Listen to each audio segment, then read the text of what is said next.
Ciao a tutti, benvenuti in questo nuovo video. Dal 2020, da quando ho aperto ufficialmente il canale, avrò fatto non so 150 video, non so quanti, è la prima volta credo che io metta fuori un video dove dico che non farò un video. Adesso scusate il gioco di parole, ma purtroppo è la realtà dei fatti. Avrete già visto dal titolo che parliamo di un inverter. Dunque, tornando indietro, avevo fatto un sondaggio sulla community, sulla pagina del canale YouTube, dove avevo accennato che volevo comprare un inverter economico rispetto a quello che siamo abituati a vedere fino adesso, per fare delle altre prove, per farvi vedere come sfruttare i vostri pannelli, quelli che avete o quelli che dovete mettere, con altre soluzioni. Quindi la mia idea era di comprare un inverter solare ibrido, regolatore integrato per la carica delle batterie. Questi inverter solari ce ne sono di vari tipi, si trovano molto facilmente su siti cinesi, ma avevo appunto chiesto se vi interessava più un prodotto comprato su piattaforme cinesi come AliExpress eccetera, o un prodotto su Amazon. Aveva vinto il sondaggio alla stragrande di comprarlo su piattaforma Amazon, quindi ho cercato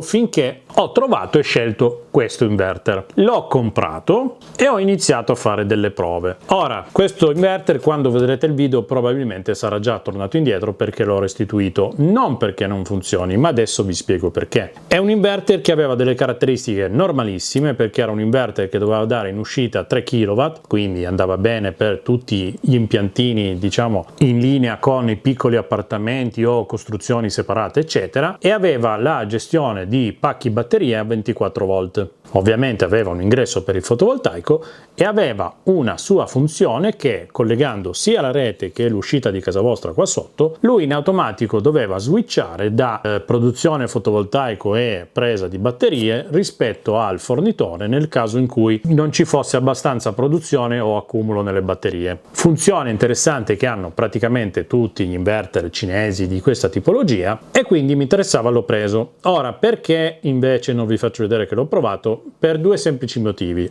Uno, perché ha un funzionamento veramente poco ottimizzato, perché purtroppo ha un assorbimento sul pacco batterie che tende un pelino a scaricarle, non mi piace per nulla. Inoltre non ha la possibilità di lavorare senza pacco batterie, questa cosa non mi piaceva, ma non l'ho capita prima di comprare il prodotto. Inoltre una cosa che non mi è piaciuta per niente è che quando entra in modalità di switch, quindi di prelievo dalla rete, lui ha un consumo che è importante, che arriva anche a essere verso i 200 watt, e adesso non so se era un problema del mio inverter, ma ho visto anche nei commenti che qualcuno ha avuto la stessa lettura, o semplicemente tutti gli altri non l'hanno verificato. Quindi, alla luce dei fatti di queste due pecche tecniche che non mi piacevano, ho deciso di non proporverlo. Inoltre è poi successo che mi sono accorto non risultasse più disponibile su Amazon da comprare. L'ho monitorato per varie settimane e non era mai disponibile.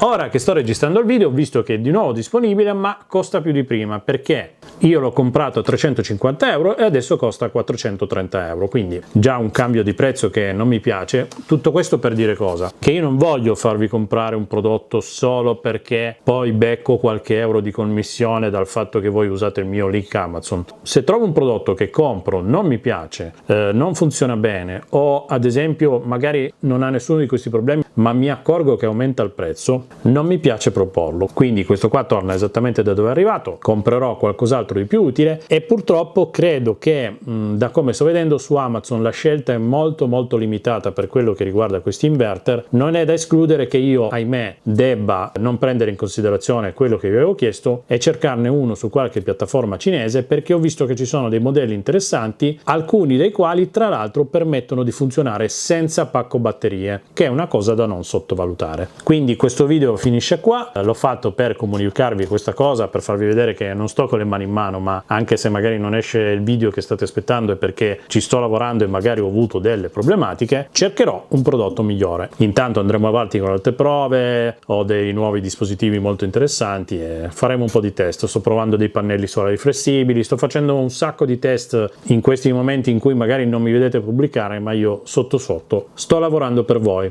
Se il video vi è piaciuto, lo stesso un bel like, iscrivetevi al canale per seguire tutte le prossime novità che arriveranno, e noi ci vediamo al prossimo video, alla diretta di stasera giovedì, o del prossimo giovedì, o del prossimo giovedì ancora. Ciao da Mazzi Dattoli!